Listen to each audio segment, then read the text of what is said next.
Well, before being a Spaulding Decon franchisee, I worked in the subsea offshore oil business. We did subsea pipeline repairs. Before that, I was a diver. We did heavy construction. I looked at a lot of franchises, and it was pretty much the only one that interested me. I didn't want to do a restaurant or something that was the same thing every day. I wanted to do something different, and Spaulding Decon fit that bill.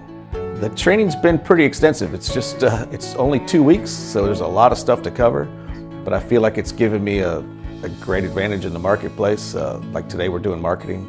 I'm learning a lot about how to market my business. We learned a lot hands-on of how to clean up the crime scenes or clean up the hoarding. It's been a pretty big learning opportunity.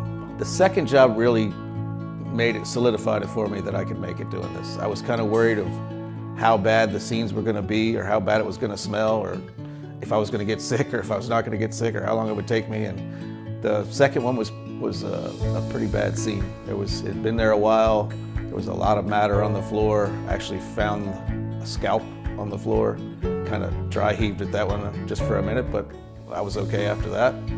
We cleaned it up, and I felt good. If I can get through that, I think I can get through anything. I think the most exciting thing about working with a Spaulding Decon franchise would be working for myself.